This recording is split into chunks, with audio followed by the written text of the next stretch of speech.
Good morning students, આજના સામાજિક વિજ્ઞાન વિષયના ઓનલાઈન લેક્ચરમાં આપ સર્વનું ફરીથી હાર્દિક સ્વાગત છે. લાસ્ટ લેક્ચરની અંદર પાઠ 7 ની આપણે શરૂઆત કરી હતી ગુપ્ત યુગ અને અન્ય શાસકો. ગુપ્ત યુગ જે સુવર્ણ યુગ તરીકે જે ઓળખાય છે એના વિશે આપણે વાત કરી હતી. જેમાં ચંદ્રગુપ્ત પહેલો, ઉપરાંત શ્રીગુપ્ત જે ગુપ્ત વંશનો શાસક અને સ્થાપક જેને કહી શકાય, એના પુત્ર ઘટોત્કચ ગુપ્ત, એના અનુગામી રાજા હતા ચંદ્રગુપ્ત પહેલો. એના વિશે આપણે વાત કરી હતી. પાટલીપુત્રની ગાદી આવ્યા. જ્યારે આગળના લેક્ચરની અંદર આપણે મગધની અંદર સમ્રાટ અશોક એના વિશે જોયું હતું. એની પછી પાટલીપુત્રની ગાદી છે એની પર ચંદ્રગુપ્ત પહેલો આવ્યો 319ની સદીમાં, અને ત્યાર પછી એને એક શક્તિશાળી રાજ્ય મગધને બનાવી દીધું અને પોતાના લગ્ન છે એ લીછવી જાતિની જે કન્યા હતી કુમાર દેવીની સાથે કર્યા હતા. રાજ્યનો વિસ્તાર પણ એમને વધાર્યો હતો અને મગધ ઉપરાંત અલ્હાબાદ જે પ્રયાગરાજ છે એને પણ જીતી લીધું હતું અને એમને મહારાજા ધીરાજનું બિરુદ આપવામાં આવ્યું હતું. જે આપણે લાસ્ટ લેક્ચરની અંદર ચંદ્રગુપ્ત પહેલા વિશેની જે માહિતી પ્રાપ્ત કરી હતી એમાં આપણે જોયું હતું તેમને સોનાના સિક્કા પણ બહાર પડાવ્યા હતા, રાજ્યાભિષેક કરાવ્યો હતો અને ગુપ્ત સંવતની શરૂઆત એમણે કરી હતી. સૌરાષ્ટ્રની અંદર જે વલ્લભીપુર છે એનું વલ્લભી એ સમયનું જે એક રાજ્ય હતું અને એ રાજ્યની અંદર આજે ગુપ્ત સંવત છે એનો સ્વીકાર કરવામાં આવ્યો હતો. ગુપ્ત સંવતનો જે આરંભ છે એના કારણે તો હિન્દના ઇતિહાસની અંદર જો જોવા જઈએ તો ઐતિહાસિક જે બનાવો છે એની ગોઠવણી પણ શક્ય બની છે. ત્યાર પછી સમ્રાટ સમુદ્રગુપ્ત વિશે આપણે જોયું હતું. ચંદ્રગુપ્ત પહેલો એની પછી આવ્યા સમુદ્રગુપ્ત. એ પણ પ્રતાપી પુત્ર હતો અને પ્રયાગરાજની અંદર જે સ્તંભલેખ છે અને જે સિક્કા જે મળી આવે છે એ પણ આપણે ગુપ્ત યુગની એક મોટી ભેટ ગણી શકીએ છીએ. રાજકવિ હરિશેન હતા, એ પણ થઈ ગયા, પ્રશસ્ત રાજકવિ હતા. સમ્રાટ સમુદ્રગુપ્ત છે એ દિગ્વિજયો અને સાંસ્કૃતિક સિદ્ધિઓ છે એ પણ આપણે એની વર્ણવી શકીએ છીએ. ખૂબ સિદ્ધિઓ મેળવેલી હતી એ સમયની અંદર. ખૂબ ઓછા સમયની અંદર ઉત્તર ભારતની અંદર થી લઈ અને અફઘાનિસ્તાન સુધી જે શાસન તંત્ર છે એમાં વિજય યાત્રા કરી. દક્ષિણની અંદર 12 જેટલા રાજાને પણ હરાવ્યા અને રાજાને હરાવી અને રાજ્ય ખાલસા કરવાના બદલે શું કર્યું તો કે ખંડિયા જે રાજા હતા એને પુનઃ સ્થાપિત કર્યા. ડાપણપૂર્વક જે ખંડિયા રાજાઓ હતા એને રાજ્ય ખાલસા કરવાની બદલે એમને પુનઃ સ્થાપિત કર્યા અને જે વહીવટ ચલાવવા જે રાજ્યપાલો અને અધિકારીઓ છે એ પણ એ સમયમાં નિમણૂક કરવામાં આવી. મહાન વિજેતા સંસ્કારી સમ્રાટો હતા સમુદ્રગુપ્ત જે છે. એની સિદ્ધિઓ પણ ઘણી બધી છે. એનું ચારિત્ર્ય છે એ પણ ખૂબ નોંધપાત્ર હતું.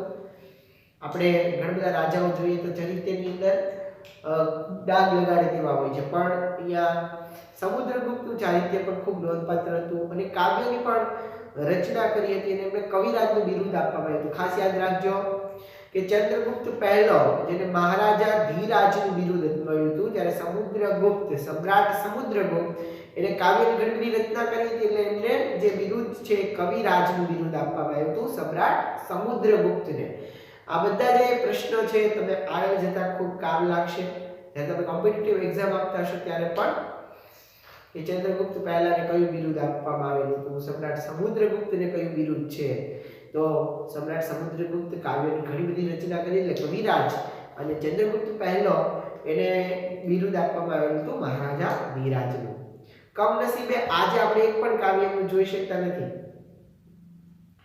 અનેક સિક્કાઓ છે અને સિક્કાની અંદર સમુદ્રગુપ્તને વીણા વગાડતો દર્શાવવામાં પણ આવ્યો છે. એનો સંગીત પ્રેમ દર્શાવે છે કે સમુદ્રગુપ્ત છે એ સિક્કાની અંદર વીણા વગાડે છે, તો આપણે એની પરથી કહી શકીએ કે ખૂબ સંગીત પ્રેમી હશે. શાસનકાળની એનો જે સમય હતો એ દરમિયાન બૌદ્ધ મંદિરો બનાવવામાં આવ્યા હતા, બૌદ્ધ વિહારો અને ઘણા બધા મંદિરો, જૈનના ઉપાશ્રયો, દેરાસરો પણ બનાવવામાં આવ્યા હતા. અશ્વમેઘ યજ્ઞ જે સૌથી મોટામાં મોટો યજ્ઞ ગણાય છે, રામાયણની અંદર પણ તમે જોઈ શકો છો અશ્વમેઘ યજ્ઞ જે કરવામાં આવેલો હતો. તો આ જે યજ્ઞ છે એ પણ કરવામાં આવ્યો હતો એમના સમય દરમિયાન. તેને સિક્કા પણ બહાર પડાવ્યા હતા. ખાસ યાદ રાખજો કે આજે સમુદ્રગુપ્ત છે, ચંદ્રગુપ્ત છે, એ બધાના સમયની અંદર ખાસ સિક્કાઓ બહાર પાડવામાં આવતા હતા. આપણે આગળ પંચમાંકના સિક્કા ઈસવીસન પૂર્વે 5મી સદીના જોઈ લીધા છે. પોતાના દરબારની અંદર વિદ્વાનો છે એને પણ એકત્રિત કરતા અને ઉચ્ચ પ્રકારનું જે સાહિત્ય છે એનું સર્જન કરાવતા. દરેક રાજા છે દરબાર આખો ભરતા અને એ દરબારની અંદર પણ ઘણા બધા તો એના રત્નો હોય. જ્ઞાનીઓ અને જ્ઞાનીની સોબત ઈચ્છતા. પોતે જ્ઞાની હતા અને એમનાથી પણ વધારે જ્ઞાની હોય એની સોબત રાખતા. હિન્દુ ધર્મને ખૂબ ઉત્તેજન આપ્યું હતું. માત્ર પોતાનો જે ધર્મ છે એમાં જ રચા બચા ન રહેતા પણ બીજા ધર્મોને પણ માન આપતા. સામાજિક રીત રિવાજો છે એનો પણ એમણે સ્વીકાર કર્યો હતો કે આપણી જે પરંપરા છે આપણી સંસ્કૃતિ છે એને જાળવી રાખવા માટે તો કે સાંસ્કૃતિક રીત રિવાજો છે એને તો અપનાવવા જરૂરી છે. એટલા માટે એમણે સાંસ્કૃતિક રીત રિવાજો છે એને પણ સ્વીકાર્યા હતા. પ્રાચીન ભારતની અંદર જોવા જઈએ તો ઇતિહાસની અંદર આજે સમુદ્રગુપ્ત છે એનું સ્થાન એક વિશિષ્ટ અને નોંધપાત્ર આપણે ગણી શકીએ છીએ. તો ગુપ્ત સામ્રાજ્યની જે મહત્તા છે એનો સર્જક પણ એ હતો. આજે ઇતિહાસની અંદર સમુદ્રગુપ્તનું સ્થાન કેવું હતું તો વિશિષ્ટ નોંધપાત્ર અને ગુપ્ત સામ્રાજ્યની જે મહત્વાકાંક્ષા છે એનો સર્જક આપણે સમ્રાટ સમુદ્રગુપ્તને ગણી શકીએ છીએ. ગુપ્ત શાસન સમયના જે સિક્કાઓ બહાર પાડવામાં આવેલા હતા અહીંયા તમે ટેક્સ્ટ બુકની અંદર પેજ નંબર 35 પર જોઈ શકો છો. ગુપ્ત શાસન સમયના અહીંયા જે સિક્કાઓ છે. સમ્રાટ ચંદ્રગુપ્ત બીજો વિક્રમાદિત્ય. હવે આવે છે સમ્રાટ ચંદ્રગુપ્ત બીજો વિક્રમાદિત્ય. એના વિશે પણ આપણે માહિતી પ્રાપ્ત કરી લીધી હતી. અહીંયા 7.2 ની અંદર એક ગુપ્ત શાસિત ભારતનો નકશો પણ આપણને આપેલો છે. તમે જોઈ શકો છો કે જેની અંદર આખું ગુપ્ત શાસિત ભારત છે એમાં કયા કયા વિસ્તારની અંદર ગુપ્ત શાસન ચાલતું હતું. તો આખું મધ્ય ગુજરાત આવી જાય છે. પૂર્વનો થોડો ભાગ ઉત્તરનો થોડો ભાગ છે આપણે જોઈ શકીએ છીએ. ચંદ્રગુપ્ત બીજો જેને વિક્રમાદિત્ય તરીકે ઓળખવામાં આવતા હતા ખૂબ નામના મેળવેલી છે એમને પણ. 375 ની અંદર સમુદ્રગુપ્ત છે સમ્રાટ સમુદ્રગુપ્ત એમ અવસાન થયું પછી આવ્યા ચંદ્રગુપ્ત બીજો ગાદી પર. ચંદ્રગુપ્ત બીજો એટલે વિક્રમાદિત્ય ખાસ યાદ રાખજો. ચંદ્રગુપ્ત પહેલો જુદા અને ચંદ્રગુપ્ત બીજો એ પણ જુદા છે બરાબર. એટલે વિક્રમાદિત્ય એને પિતાએ જે વારસામાં આપેલું જે વિશાળ સામ્રાજ્ય હતું એને સફળતાપૂર્વક એને સાચવ્યું. એટલું નહીં પણ કેટલાક વિજયો પણ મેળવ્યા અને સામ્રાજ્યનો વિસ્તાર છે પણ વધાર્યો. એક અશોક છે એને તે સામ્રાજ્યનો વિસ્તાર નહોતો વધાર્યો બરાબર. ચંદ્રગુપ્ત બીજો છે એ ગુપ્ત વંશનો સૌથી પ્રતિભાશાળી શાસક હતો. ગુપ્ત વંશનો સૌથી પ્રતિભાશાળી શાસક કોણ હતો? યાદ રાખજો ગુપ્ત વંશનો સૌથી પ્રતિભાશાળી શાસક હતો કે જે બધી રીતે બુદ્ધિથી અને બધી રીતે તમે જોવા જાઓ બળવાન હતો. એટલા માટે એને પ્રતિભાશાળી ગણવામાં આવ્યો છે. સામ્રાજ્યની જે સરહદો છે એની વાત કરીએ તો શક રાજ્યો છે એને અડીને આવતી હતી એ સમયની અંદર. ગુજરાત ઉપર પણ હુમલો કરી અને શક ક્ષત્રપ જે વંશ હતા એના રાજ્યનો એને અંત આણ્યો અને એ જે સામ્રાજ્ય છે મેળવી અને એનો વિસ્તાર પણ વધાર્યો. ચંદ્રગુપ્ત બીજો એ ગુપ્ત વંશનો સૌથી પ્રતિભાશાળી શાસક. સામ્રાજ્યની સરહદો શક રાજ્યને અડીને આવી. એણે ગુજરાત પર હુમલો કરી શક ક્ષેત્ર પછતા રાજ્યનો અંત આણ્યો. વિજયની યાદમાં શકારી બિરુદ છે એ પણ એમણે ધારણ કર્યું હતું. ખાસ એમનું જે કયું બિરુદ હતું? શકારી. જો ચંદ્રગુપ્ત પહેલાને મહારાજા ધીરાજનું ગૌરવપદ બિરુદ આપવામાં આવ્યું હતું. સમ્રાટ સમુદ્રગુપ્ત એની પણ આપણે વાત કરી બરાબર કે એમને છે એ કયું બિરુદ આપવામાં આવ્યું હતું? તો કવિરાજનું બિરુદ. સંગીત પ્રેમી હતા એટલા માટે. ચંદ્રગુપ્ત પહેલો, મહારાજા ધીરાજ, સમ્રાટ સમુદ્રગુપ્ત એને બિરુદ આપવામાં આવ્યું હતું કવિરાજનું. અને સમ્રાટ ચંદ્રગુપ્ત બીજો જે વિક્રમાદિત્ય છે એને જે બિરુદ છે એ શકારીનું બિરુદ આપવામાં આવ્યું હતું. કેમ કે શક ક્ષત્રપ જે વંશ હતા એના રાજ્યનો એને અંત આણ્યો હતો. એ વિજય છે એની યાદમાં એને શકારીનું બિરુદ છે એ ધારણ કર્યું હતું. અને તે વિક્રમાદિત્ય ત્યારથી કહેવાયા. કેમ કે એને ખાસ યાદ રાખજો કયા કારણોસર વિક્રમાદિત્ય કહેવાયા. એને શકારીનું બિરુદ શા માટે આપવામાં આવ્યું? તો શક ક્ષત્રપ જે વંશ હતા એ વંશનું જે રાજ્ય હતું એનો એમને અંત આણ્યો હતો એની પર હુમલો કરીને. તો એ વિજયની યાદમાં એમને શકારીનું બિરુદ આપવામાં આવ્યું હતું અને ત્યારથી તેઓ વિક્રમાદિત્ય તરીકે ઓળખાયા. 300 વર્ષથી પગદંડો બનાવી અને જમાવી અને બેઠેલા જે શક ક્ષત્રપો હતા 300 વર્ષથી વધારે સમયથી પોતાનું આખું આધિપત્ય જમાવેલું હતું, એક પગ જમાવી દીધો હતો અને એ જે ક્ષેત્રકો હતા એને હાંકી કાઢવા માટે જે શક્તિશાળી રાજ્યો સાથે તો કે એને લગ્ન સંબંધો બાંધી અને એની મદદથી પોતાનું જે સૈન્ય બળ છે એને પણ વધાર્યું અને આ જે લગ્ન સંબંધો એને પોતાના જે સામ્રાજ્યનો જે વિસ્તાર છે અને જે દુશ્મનો છે એને મહાત કરવામાં ખૂબ ઉપયોગી થયા.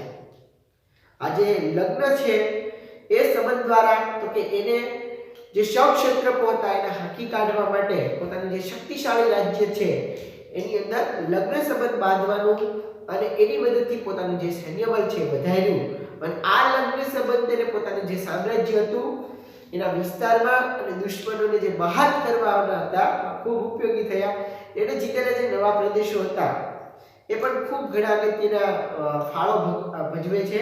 તો કે ગુજરાત, સૌરાષ્ટ્રના જે સમૃદ્ધ પ્રદેશો હતા એની અંદર એ સમયની અંદર કચ્છને ભૃગુ કચ્છ તરીકે ઓળખવામાં આવતું હતું.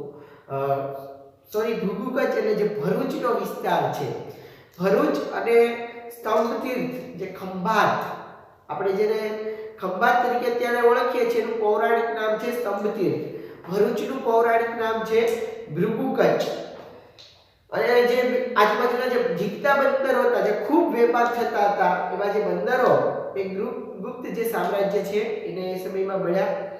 પરિણામે જે રાજ્યનો દરિયાઈ વેપાર છે એ પણ ખૂબ વધ્યો અને ગુપ્ત રાજાઓ છે અખૂટ સંપત્તિના માલિક બન્યા. આપણે જેવી રીતે ગુજરાતની અંદર તો કે સોલંકી યુગ છે એટલે સુવર્ણ યુગ, સિદ્ધરાજ જયસિંહનો જે યુગ હતો, બરાબર, એટલે સુવર્ણ યુગ તરીકે ઓળખવામાં આવે છે. એવી રીતે આખા ભારતનો જે યુગ છે સુવર્ણ યુગ, સોનાનો યુગ, બરાબર, કે જેની અંદર ખૂબ સમૃદ્ધિ ફેલાઈ હોય એવો યુગ છે આપણે ગુપ્ત યુગને ઓળખી શકીએ છીએ.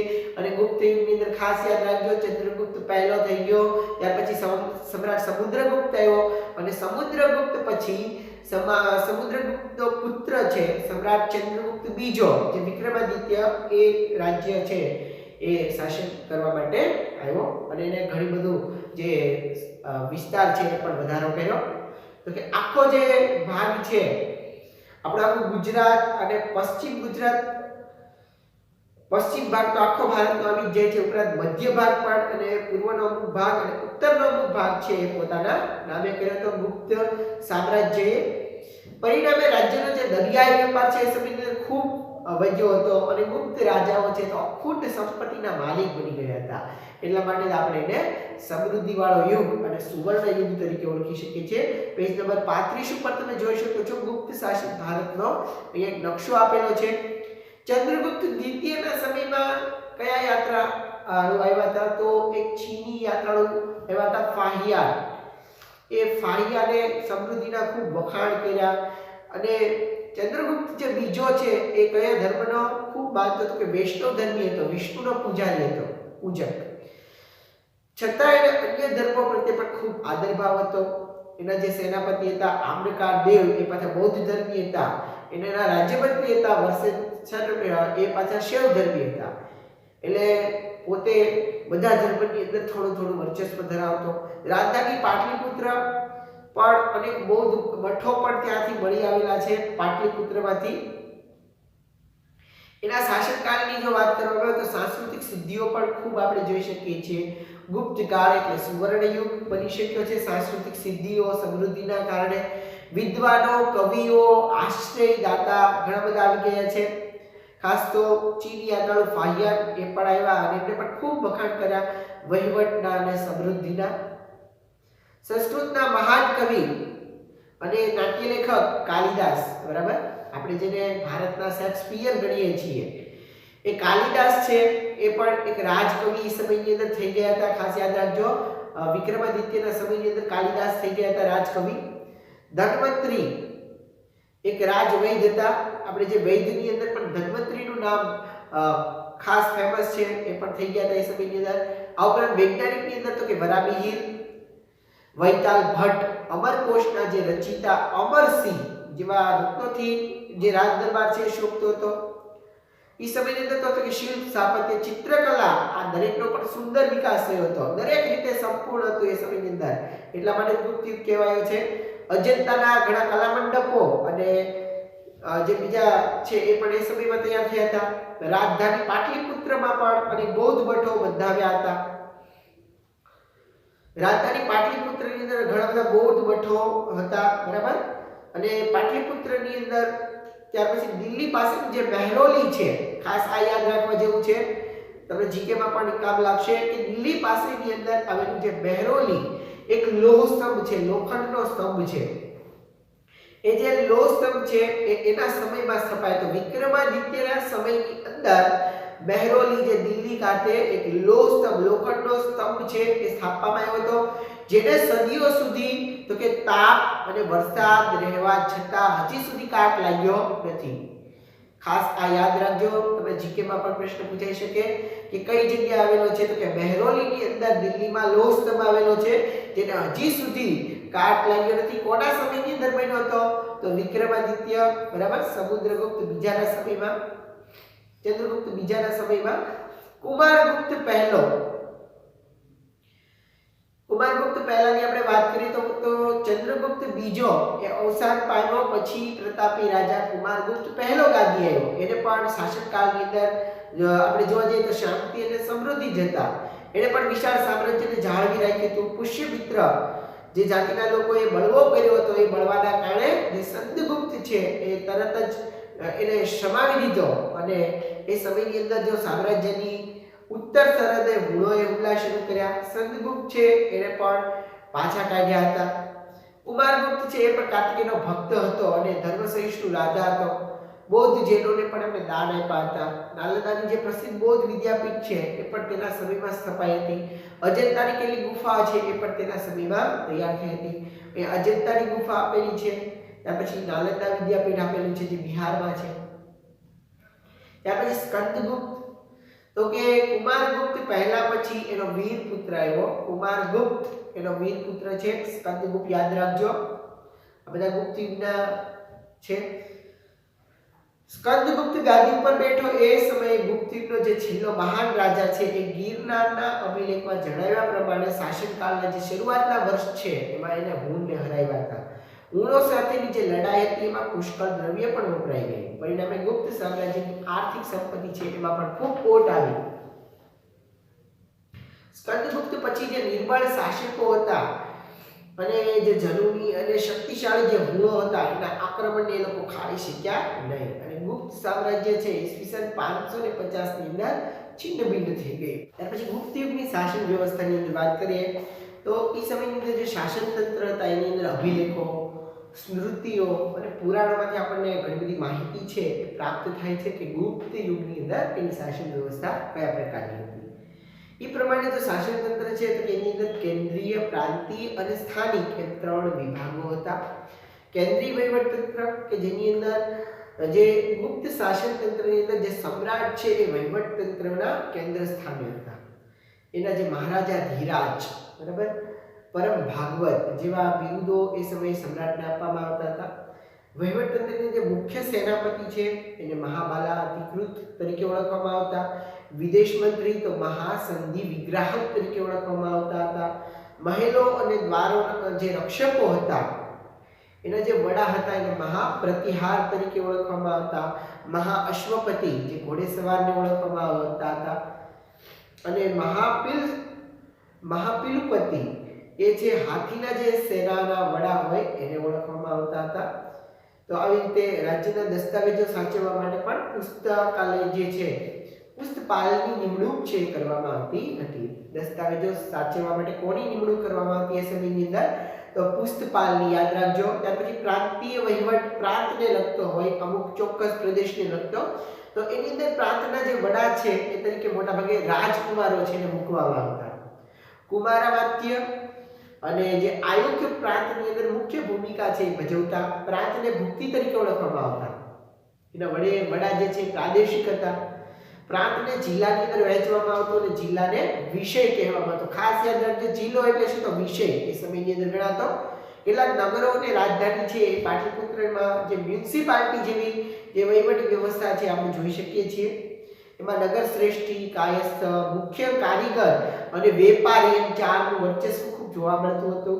સ્થાનિક વહીવટ તંત્ર જે આપણે લોકલમાં જોઈ શકીએ છીએ તો ગ્રામ કક્ષાએ જે સમિતિ બનાવવામાં આવતી હતી જેમાં વડીલો, ગામના મુખી, અગત્યના જે વયસ્ક હોય કે કોઈ નાગરિકો હોય એનો સમાવેશ છે સ્થાનિક વહીવટતંત્રની અંદર કરવામાં આવતા. કેન્દ્રીય વહીવટતંત્ર, પ્રાંતીય વહીવટતંત્ર અને સ્થાનિક વહીવટતંત્ર છે એવા આપણે ગુપ્ત યુગની 3 શાસન વ્યવસ્થા જોઈ હતી.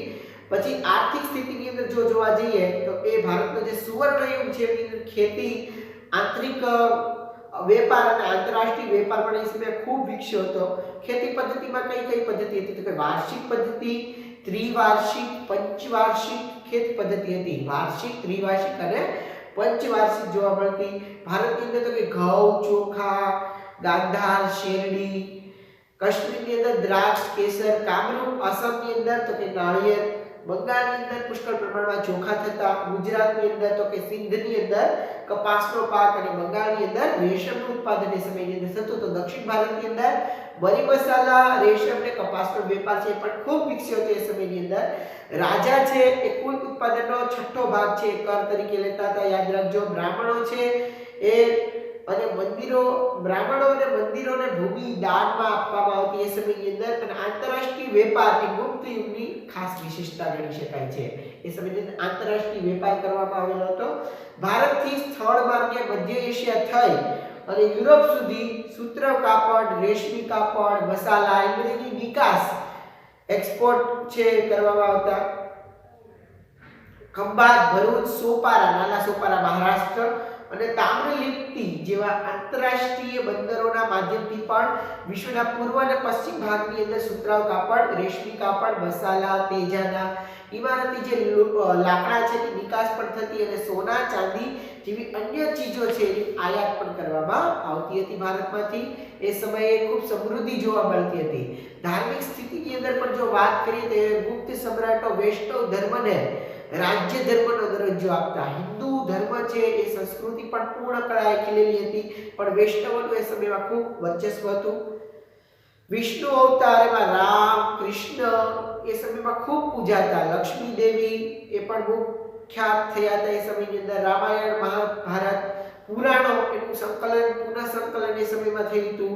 ભગવદ્ ગીતા એ સમયમાં ખૂબ મહત્વપૂર્ણ ગ્રંથ બન્યો હતો. વૈષ્ણવની જેમ શૈવ ધર્મ છે એ પણ એ સમયની અંદર ગુપ્ત કાળમાં ખૂબ વિકસ્યો હતો. દક્ષિણ ભારતની જો વાત કરીએ તો શૈવ સંતો છે એને નાયનાર તરીકે ઓળખવામાં આવતા હતા. શૈવ સંતો નાયનાર યાદ રાખજો. વૈષ્ણવ સંતોને પાલાવાર કહેવાતા. મહિષાસુર મર્દિની એટલે કે દુર્ગા પૂજા પણ એ સમયની અંદર ખૂબ પ્રચલિત હતી. સૂર્ય, કાર્તિકેયની પૂજા પણ એ સમયમાં કરવામાં આવતી હતી. ધાર્મિક મહત્વ પણ એ સમયનો ખૂબ હતું. બૌદ્ધ, જૈન અને જૈન ધર્મ એનો પણ ખૂબ વિકાસ થયો હતો. સમુદ્રગુપ્ત છે એ પણ બૌદ્ધ ધર્મનો સંરક્ષક હતો. બૌદ્ધ ધર્મના મહાયાન, હિનયાન એ જે પંથો છે બે એ પણ ખૂબ વિકસ્યા હતા એ સમયની અંદર. સાંસ્કૃતિક સ્થિતિની વાત કરવામાં આવે તો નવી નવી ભાષાઓ એ સમયમાં ઉત્પન્ન થઈ હતી. કાલિદાસ, કંદસ્વામી, હરિસ્વામી, રાણી વિજયા, આર્યસુર એ મહત્વના સાહિત્યકારો એ સમયની અંદર હતા. કાલિદાસ તો સર્વમાં સર્વશ્રેષ્ઠ, ભારતના શેક્સપિયર તરીકે ઓળખવામાં આવતા. અને એને જે મહાકાવ્યો છે એની કથા વસ્તુ લઈ અભિજ્ઞાન, શાકુંતલમ, રઘુવંશ, મેઘદૂતમ જેવા જે મહાકાવ્યો છે એની પણ રચના કરી હતી. ગુપ્ત યુગ એ મંદિર સ્થાપત્યની રચનાનો યુગ ગણાય છે. ખાસ યાદ રાખજો, ગુપ્ત યુગ એટલે તો કે મંદિર અને સ્થાપત્ય જે થયા એની રચનાનો યુગ એટલે ગુપ્ત યુગ. ગુપ્ત યુગની અંદર તો કે ગુજરાતની અંદર ગોપ, રચના કોઠારનું પાર્વતી મંદિર, ઝાંસીનું મંદિર એ ભારતના સૌપ્રથમ જે ઇટલી મંદિરો છે એ પણ ગુપ્ત યુગની અંદર આ દ્રષ્ટિએ જે મંદિર છે તે સ્થાપત્યની શરૂઆત દર્શાવે છે. દુર્ગા, બુદ્ધ, કૃષ્ણ અને શિવની મૂર્તિઓ પણ કાળે મોટા પ્રમાણની અંદર આપણે બનેલી જોઈ શકીએ છીએ. વૈજ્ઞાનિકો પણ ખૂબ થઈ ગયા. ખાસ તો વરામિહિર એ સમયની અંદર આર્યભટ્ટ જે શૂન્ય અને દશાંશ પદ્ધતિની શોધ કરી આપણા ભારતના હતા. વરામિહિર જેને બૃહદ સંહિતા નામનો ખગોળ શાસ્ત્રને લગતો જે મહત્વપૂર્ણ ગ્રંથ છે એ લખ્યો હતો. વાઘભટ્ટ જે આયુર્વેદ ક્ષેત્રની અંદર જેને અષ્ટાંગ હૃદય સંહિતા નામનું જે પુસ્તક છે, મહાન ગ્રંથ છે એ લખ્યો છે. ખાસ યાદ રાખજો, વાઘભટ્ટ, અષ્ટાંગ હૃદય સંહિતા, વરામિહિર બૃહદ સંહિતા, આર્યભટ્ટ દશાંશ પદ્ધતિ, સૂર્યની શોધ. તો આ બધાના કારણે તો હાથી ઘોડાની દવા પણ એ સમયમાં શોધાઈ હતી. રસાયણ શાસ્ત્રનો પણ ખાસો વિકાસ થયો હતો. દિલ્હી પાસેનો જે મેહરોલીનો લો સ્તંભ છે જેને હજી સુધી કાટ નથી લાગ્યો, એ પણ એક વિજ્ઞાનની આપણે સિદ્ધિ ગણી શકીએ છીએ. સમ્રાટ હર્ષવર્ધનની વાત કરીએ તો ગુપ્ત યુગ પછી પ્રાચીન ભારતની અંદર જે મહાન રાજ્ય થઈ ગયા, રાજાઓ થઈ ગયા, એમાં હર્ષવર્ધનનું રાજ્ય પણ એક મહત્વનું ગણાય છે. તો કે એને થાનેશ્વરની જે પુષ્યભૂતિ વંશના તેઓ હતા, પિતા હતા પ્રભાકર વર્ધન. જૂના સિલેબસમાં પણ સમ્રાટ હર્ષવર્ધન વિશે આવતું. પ્રભાકર વર્ધન છે એના પિતા. રાજ્યવર્ધન અને હર્ષવર્ધન બરાબર બંને ભાઈઓ હતા. એમની પુત્રી હતી પ્રભાકર વર્ધનની રાજ્યશ્રી, જે હર્ષવર્ધનની બહેન. રાજ્યશ્રી જે છે એ કનોજના જે રાજા છે ધ્રુવ વર્મા એને પરણી હતી.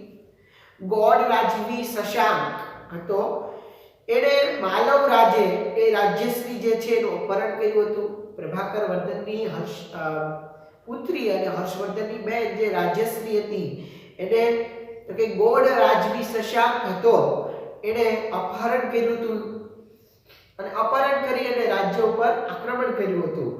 મોટી કટોકટી સમયમાં ઊભી થઈ હતી અને રાજ્યવર્ધન છે એનું પણ મૃત્યુ થયું અને રાજ્યશ્રીને બચાવવા ગયા હતા રાજ્યવર્ધન, એના કારણે એનું મૃત્યુ થયું હતું.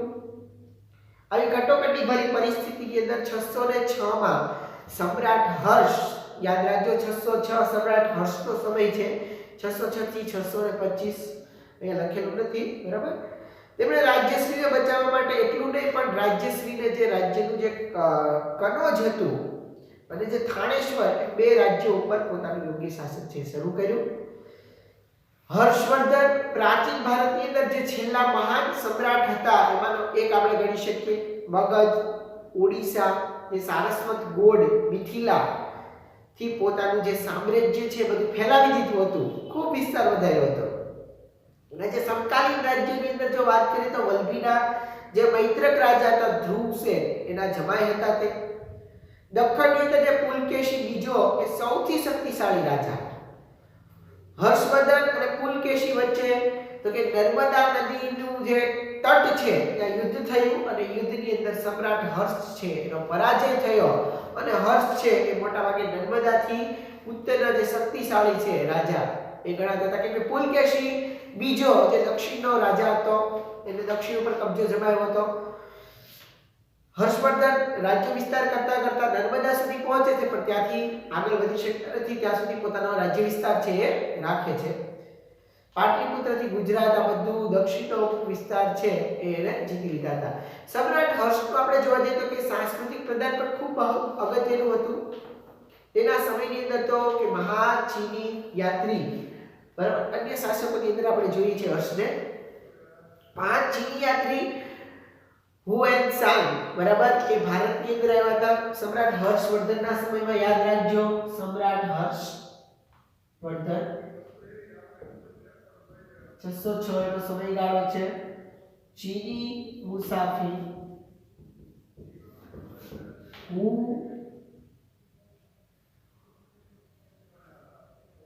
હુએનસાંગ એ આવ્યા હતા એ સમયની અંદર અને રાજ દરબારમાં રહ્યા હતા. કેમ કે ચીની યાત્રાળુ જે હુએનસાંગ છે એ આખા ભારતની અંદર એને યાત્રા કરી હતી અને આખા ભારતની અંદર ફર્યા હતા. પોતાના જે વિચારો છે આપણે આપ્યા હતા અને આપણા વિચારો પોતાના દેશમાં લઈ ગયા હતા. રાજ દરબારમાં રહ્યા હતા, શિવ ભક્ત હતા અને પછી તેને બૌદ્ધ ધર્મના મહાન અનુયાયી પણ બન્યા હતા. કનોજની અંદર હુએનસાંગના અધ્યક્ષપદે ધર્મ પરિષદનું પણ આયોજન કરવામાં આવ્યું હતું. બુદ્ધની પ્રતિમાને હાથીની અંબાડી પર મૂકી અને એની પૂજા પણ એમણે કરાવી હતી. મહાયાન, હીનયાન જે સંપ્રદાયો વિશે પણ પરિષદની અંદર ગોષ્ઠી યોજાઈ હતી. ખાસ યાદ રાખજો બૌદ્ધ ધર્મની અંદર મહાયાન અને હીનયાન આ બે સંપ્રદાયો છે. સમ્રાટ હર્ષ છે સાહિત્ય, કલા, વિદ્યા એના પ્રત્યે પણ ખૂબ અનુરાગ રાખતો હતો. દરબારમાં મહાન કવિ બાણ ભટ્ટ પણ એની સાથે સંકળાયેલા હતા. સમ્રાટ હર્ષવર્ધનના દરબારની અંદર કયા કવિ હતા? બાણ ભટ્ટ, જેને બે ગ્રંથો લખ્યા છે હર્ષચરિત અને કાદંબરી.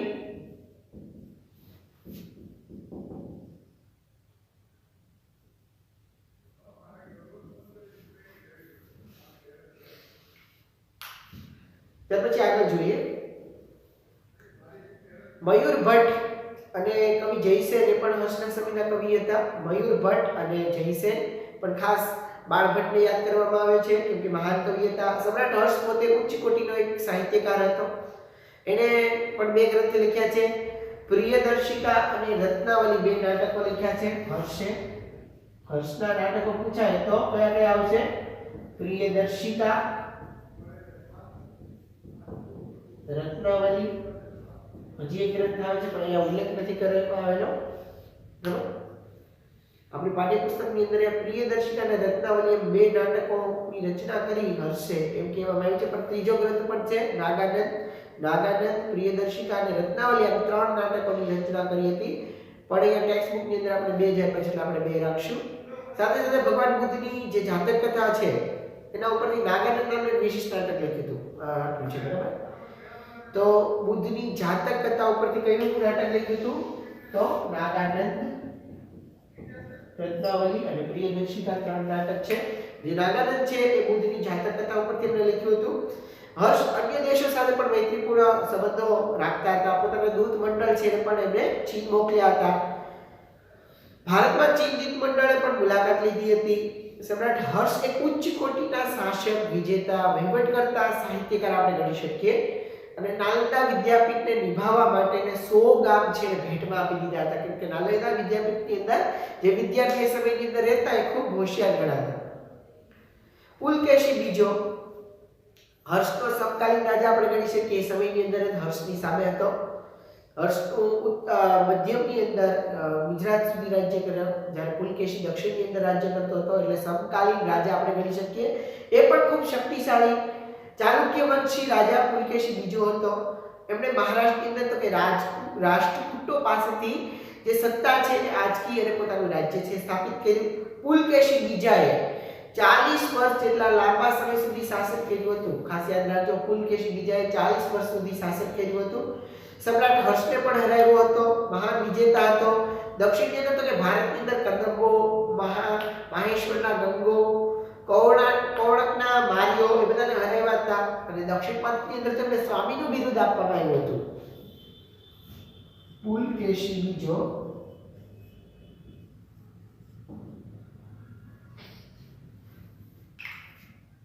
40 વર્ષ શાસન. હર્ષનો સમકાલીન રાજા આપણે ગણી શકીએ છીએ. મહાન વિજેતા, દક્ષિણ પથના સ્વામીનું બિરુદ બધા ખાસ યાદ રાખજો. દક્ષિણ પથના સ્વામી આવું બિરુદ એમને આપવામાં આવ્યું હતું કેમ કે દક્ષિણની અંદર ખૂબ રાજ્ય કરતા હતા અને એમાં પણ લાંબો સમય 40 વર્ષ એમને રાજ્ય કર્યું હતું. માલવ અને ગુર્જરોને પણ એમને હરાવ્યા હતા. કર્ણાટક, મહારાષ્ટ્ર, કોંકણ એ સમગ્ર વિસ્તારનો એ સ્વામી હતો. હર્ષની જેમ તેણે પણ અન્ય દેશો સાથે સંબંધ વિકસાવ્યા હતા. ઈરાનની અંદર પોતાના એક રાજદૂતને મોકલ્યો અને ઈરાનના જે શહેનશાહ હતા ખુસરો અને બીજા તેના મિત્રો હતા. અન્ય રાજ્યોની જો વાત કરવામાં આવે તો અન્ય રાજ્યની અંદર કાંચીની અંદર તો કે કાંચીની અંદર પલ્લવો ખૂબ જાણીતા હતા એ સમયની અંદર. રાજસ્થાનની અંદર તો ગુર્જરો અને પ્રતિહારો એ સમયમાં જાણીતા હતા. વલભીની અંદર મૈત્રક વંશ થઈ ગયો. દક્ષિણ ગુજરાતની અંદર ગુર્જરો, કાશ્મીરની અંદર તો કે કર્કાટકો, આ બધાને આપણે જાણી શકીએ છીએ. કાંચીમાં પલ્લવ સ્થાપત્ય જે કલાના લીધે ખૂબ પ્રખ્યાત હતા. બ્રહ્મા, વિષ્ણુ, મહેશ એની અનેક જે મૂર્તિઓ, જે શિલાઓ છે એ કંડારી હતી અને મંદિરો પણ છે એ એમને બંધાવ્યા હતા પલ્લવોના. મહાબલીપુરમ નું જે સમુદ્ર તટે જે રથ મંદિર છે એ બંધાવનારા જે પલ્લવો છે એને પણ ભારતની જે સંસ્કૃતિ છે એને સમૃદ્ધિમાં ખૂબ વધારો કર્યો હતો. કાંજીવરમમાં તેમણે બંધાવેલું જે કૈલાસનાથનું મંદિર છે ખાસ યાદ રાખજો. મહાબલીપુરમ એ પણ પલ્લવોના સમયની અંદર એ સમયમાં બંધાવવામાં આવેલું હતું. અનેક પ્રકારની મૂર્તિઓ અને શિલ્પ સ્થાપત્યનું કામ છે એ પણ પલ્લવોના સમયમાં થયેલું હતું. કાંજીવરમ ની અંદર બંધાવેલું જે કૈલાસનાથનું મંદિર છે એ પણ એ સમયનું શ્રેષ્ઠ મંદિર આપણે ગણી શકીએ છીએ. અહીંયા આપણે આખા જે ગુપ્ત વંશ છે એની ભવ્યતા વિશે વાત કરી. ગુપ્ત વંશ સિવાય જે સમ્રાટ હર્ષવર્ધન ગુપ્ત યુગ પછી આવ્યા એમની પણ આપણે વાત કરી. પુલકેશી બીજો એનો સમકાલીન રાજા, એની પણ આપણે વાત કરી. અન્ય જે રાજ્યો છે જેની અંદર તો કે કાંચીની અંદર પલ્લવ, રાજસ્થાનની અંદર ગુર્જર પ્રતિહાર, વલભીની અંદર મૈત્રક વંશ, દક્ષિણ ગુજરાતની અંદર ગુર્જરો, કાશ્મીરની અંદર કર્કટકો, આ બધાનો આપણે પરિચય મેળવ્યો. સ્થાપત્ય કલા વિશે વાત કરી અને પાઠ છે એ આપણે પૂર્ણ કરશું. પાઠની અંદર ખાસ આપણે જે વિગતો જોઈ છે એને ખાલી એક વખત હાઇલાઇટ કરી દો. ચંદ્રગુપ્ત પહેલો સૌપ્રથમ, ત્યાર પછી સમ્રાટ સમુદ્રગુપ્ત આવ્યા અને ત્યાર પછી આવ્યા સમ્રાટ ચંદ્રગુપ્ત બીજો જે વિક્રમાદિત્ય, ત્યાર પછી કુમારગુપ્ત પહેલો અને એનો પુત્ર સ્કંદગુપ્ત આવ્યા. આ બધા ગુપ્ત યુગના વંશ થઈ ગયા. આપણે સ્કંદગુપ્તને મહાન રાજાની અંદર છેલ્લો ગણી શકીએ. પછી નાના નાના રાજા આવ્યા પણ એક કઈ ગુપ્ત સામ્રાજ્યને વધારે સામ્રાજ્ય વિકસાવી શક્યા નહીં. ત્યાર પછી એની શાસન વ્યવસ્થા આપણે જોઈ, જેમાં કેન્દ્ર સ્થાને રાજા, પછી પ્રાંતીય અને સ્થાનિક જોયું. આર્થિક સ્થિતિ કેવી હતી, ધાર્મિક સ્થિતિ કેવી હતી, સાંસ્કૃતિક સ્થિતિ, વિજ્ઞાનની સ્થિતિ કેવી હતી એ પણ આપણે વાત કરી. ત્યાર પછી સમ્રાટ હર્ષવર્ધન વિશે જોયું, પુલકેશી બીજા વિશે, અન્ય રાજ્યો વિશે આપણે વાત કરી. અહીંયા આપણે પાઠ છે એ પૂર્ણ કરીએ છીએ. પાઠનો સ્વાધ્યાય તમારે હોમવર્ક બુકની અંદર લખવાનો રહેશે. આજનો હોમવર્ક રહેશે. ઉપરાંત તમને સ્વાધ્યાય પોથી છે એ હવેથી હું પીડીએફ સ્વરૂપે મોકલીશ. તો એ પીડીએફ સ્વરૂપે જે તમને મોકલવામાં આવેલી છે સ્વાધ્યાય પોથી, એ પણ તમારે જાતે સહારા અક્ષરે પૂર્ણ કરી લેવાનું રહેશે. બરાબર? મારી પાસે જૂની સ્વાધ્યાય પોથી છે એટલે અમુક પ્રશ્ન છે એમાં થોડું ચેન્જિંગ હશે, તો એ પ્રશ્નનો જવાબ તમારે બને તો જાતે લખી લેવાનો રહેશે ટેક્સ્ટ બુકમાંથી, અથવા તો જો ન ખબર પડતી હોય તો મારો સંપર્ક કરી શકો છો. વિદ્યાર્થી મિત્રો, આજનું આપણે ખાસ હોમવર્ક બોર્ડ ઉપર લખી લઈએ.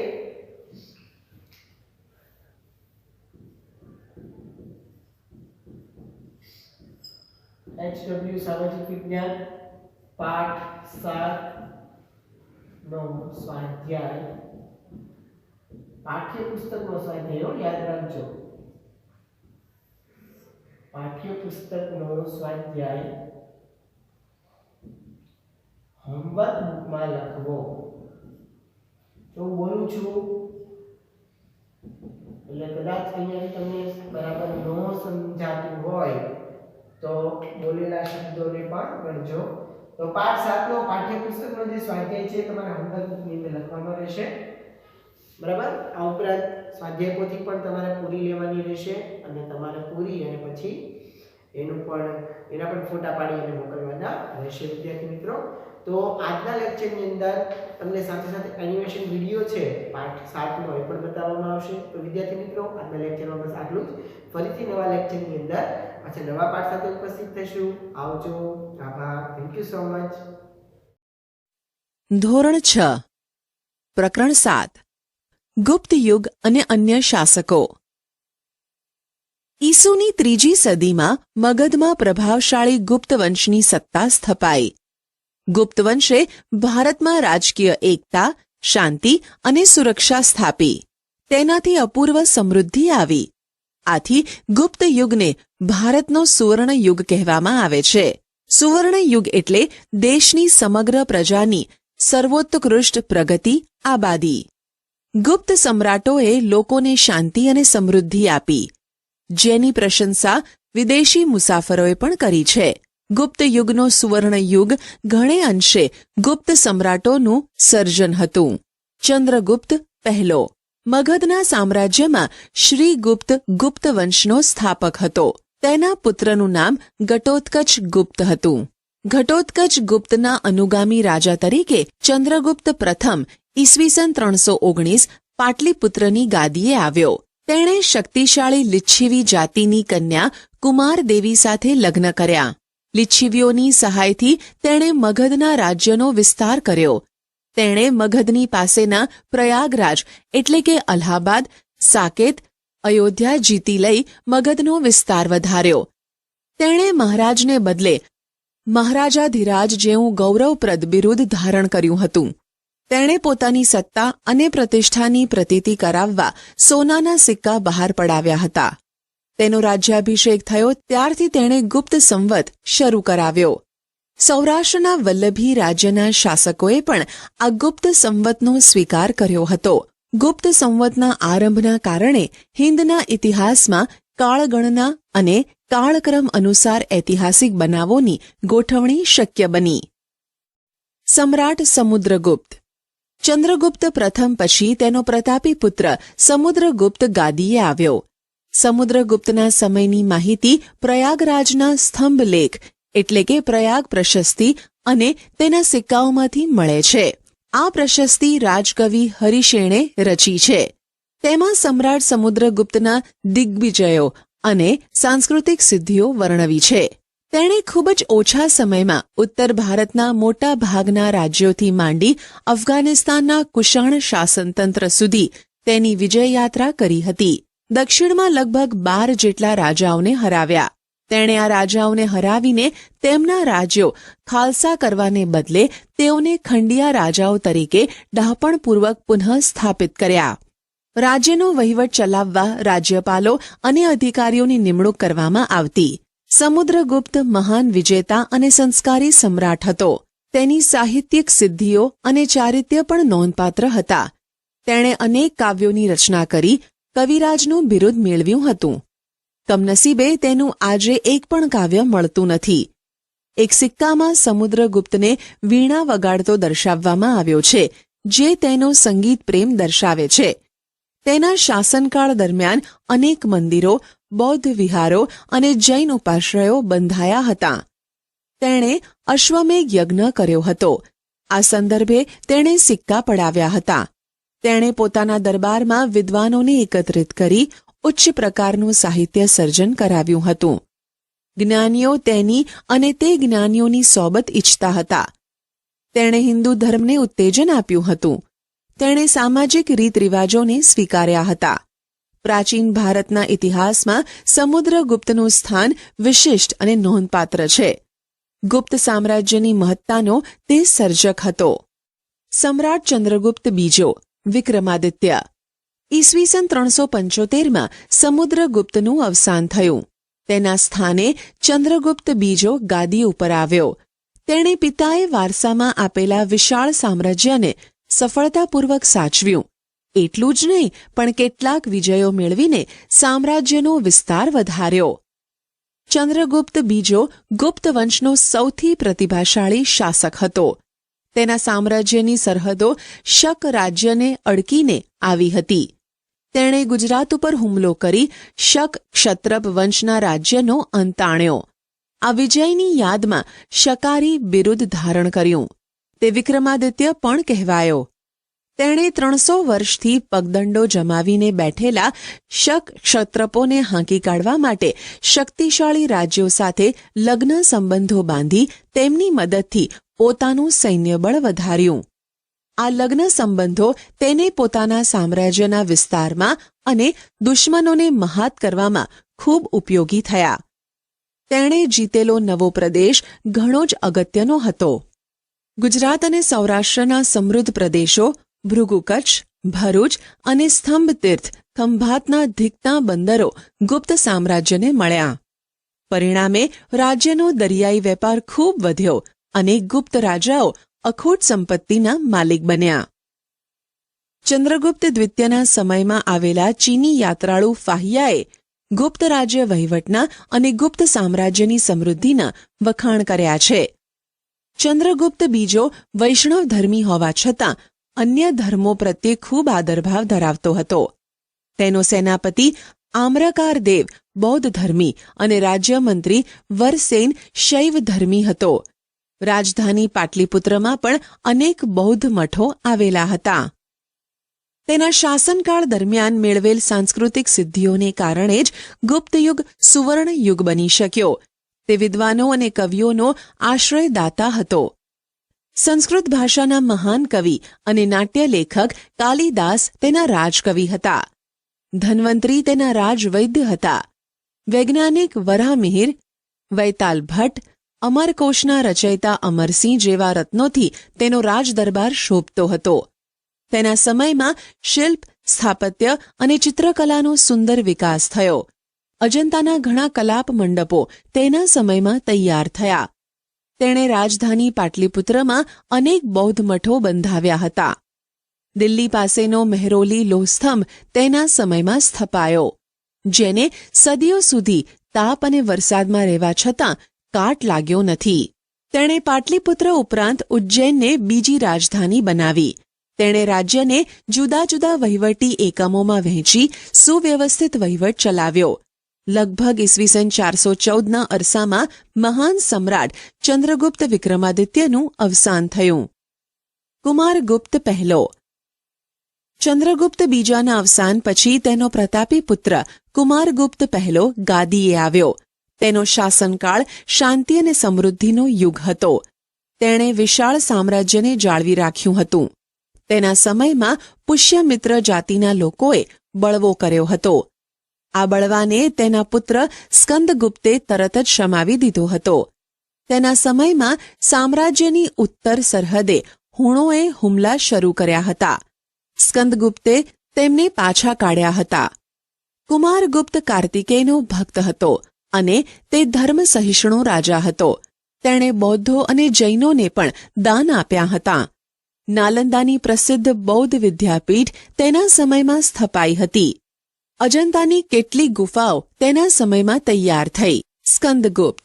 કુમારગુપ્ત પહેલા પછી તેનો વીરપુત્ર સ્કંદગુપ્ત ગાદી પર બેઠો. તે ગુપ્ત યુગનો છેલ્લો મહાન રાજા હતો. ગિરનારના અભિલેખમાં જણાવ્યા પ્રમાણે તેણે શાસનકાળના શરૂઆતના વર્ષોમાં હુણોને હરાવ્યા હતા. હુણો સાથેની લડાઈમાં પુષ્કળ દ્રવ્ય વપરાઈ ગયું. પરિણામે ગુપ્ત સામ્રાજ્યની આર્થિક સંપત્તિમાં ઓટ આવી. સ્કંદગુપ્ત પછીના નિર્બળ શાસકો જનુની અને શક્તિશાળી હુણોના આક્રમણને ખાળી શક્યા નહીં અને ગુપ્ત સામ્રાજ્ય ઈસવીસન 550માં છિન્ન ભિન્ન થઈ ગયું. ગુપ્ત યુગની શાસન વ્યવસ્થા. ગુપ્ત યુગના શાસનતંત્ર વિશે આપણને અભિલેખો, સ્મૃતિઓ અને પુરાણોમાંથી માહિતી મળે છે. તે પ્રમાણે શાસનતંત્ર કેન્દ્રીય, પ્રાંતીય અને સ્થાનિક એમ 3 વિભાગોમાં વહેંચાયેલું હતું. કેન્દ્રીય વહીવટીતંત્ર. ગુપ્ત શાસનતંત્રમાં સમ્રાટ વહીવટીતંત્રના કેન્દ્ર સ્થાને હતા. તેઓ મહારાજાધિરાજ, પરમ ભાગવત જેવા બિરુદો ધરાવતા હતા. વહીવટીતંત્રમાં મુખ્ય સેનાપતિ મહાબલાધિકૃત, વિદેશ મંત્રી મહાસંધિ વિગ્રહક, મહેલો અને દ્વારોના રક્ષકોના વડા મહાપ્રતિહાર કહેવામાં આવતા. મહાઅશ્વપતિ એ ઘોડેસવાર સેનાના વડા અને મહાપિલુપતિ એ હાથીની સેનાના વડા હતા. રાજ્યના દસ્તાવેજો સાચવવા માટે પુસ્તપાલની નિમણૂક કરવામાં આવતી. પ્રાંતીય વહીવટીતંત્ર. પ્રાંતના વડા તરીકે મોટે ભાગે રાજકુમારને મૂકવામાં આવતા. કુમારામાત્ય અને આયુક્ત પ્રાંતમાં મુખ્ય ભૂમિકા ભજવતા. પ્રાંતને ભુક્તિ કહેવામાં આવતું, જેના વડા પ્રાદેશિક હતા. પ્રાંતને જિલ્લામાં વહેંચવામાં આવતું. જિલ્લાને વિષય કહેવામાં આવતો. કેટલાક નગરો અને રાજધાની પાટલીપુત્રમાં મ્યુનિસિપાલિટી જેવી વહીવટી વ્યવસ્થા દેખાય છે. તેમાં નગર શ્રેષ્ઠી, કાયસ્થ, મુખ્ય કારીગર અને મુખ્ય વેપારી એમ 4નું વર્ચસ્વ જોવા મળે છે. સ્થાનિક વહીવટીતંત્ર. ગ્રામ કક્ષાએ સમિતિ બનાવવામાં આવતી, જેમાં વડીલો, ગામના મુખી અને અગત્યના વયસ્ક નાગરિકોનો સમાવેશ કરવામાં આવતો. ગુપ્ત યુગની આર્થિક સ્થિતિ. ગુપ્ત યુગ આર્થિક પરિસ્થિતિમાં ભારતનો સુવર્ણ યુગ હતો. ખેતી, આંતરિક વેપાર અને આંતરરાષ્ટ્રીય વેપાર ખૂબ વિકસ્યો હતો. વિશિષ્ટ ખેત પદ્ધતિઓમાં વાર્ષિક, ત્રિવાર્ષિક અને પંચવાર્ષિક ખેત પદ્ધતિઓ જોવા મળેલ છે. ઉત્તર ભારતમાં ઘઉં, ચોખા, ગાંધારમાં શેરડી, કાશ્મીરમાં દ્રાક્ષ અને કેસર તથા કામરૂપમાં નાળિયેર થતાં. બંગાળમાં પુષ્કળ પ્રમાણમાં ચોખા થતા. ગુજરાતમાં અને સિંધમાં કપાસનો પાક અને બંગાળમાં રેશમનું ઉત્પાદન થતું. દક્ષિણ ભારતમાં મરી મસાલા, રેશમ અને કપાસનો વેપાર વિકસ્યો હતો. રાજા કુલ ઉત્પાદનનો 6ઠ્ઠો ભાગ કર તરીકે લેતા હતા. બ્રાહ્મણો અને મંદિરોને ભૂમિ દાનમાં આપવામાં આવતી હતી. આંતરરાષ્ટ્રીય વેપાર એ ગુપ્ત યુગની વિશેષતા હતી. ભારતથી સ્થળ માર્ગે મધ્ય એશિયા લઈને યુરોપ સુધી સુતરાઉ કાપડ, રેશમી કાપડ અને મસાલા નિકાસ થતા. તો ખંભાત, ભરૂચ, સોપારા અને તામ્રલિપ્તિ જેવા આંતરરાષ્ટ્રીય બંદરોના માધ્યમથી વિશ્વના પૂર્વ અને પશ્ચિમ ભાગમાં સુતરાઉ કાપડ, રેશમી કાપડ, મસાલા, તેજાના, ઇમારતી લાકડાની નિકાસ થતી, જ્યારે સોનું, ચાંદી અને અન્ય ચીજોની આયાત થતી. ધાર્મિક સ્થિતિ. ગુપ્ત યુગમાં હિન્દુ ધર્મ અને સંસ્કૃતિ પૂર્ણ કળાએ ખીલેલા જોવા મળે છે. ગુપ્ત સમ્રાટો વૈષ્ણવ ધર્મને રાજ્ય ધર્મનો દરજ્જો આપતા.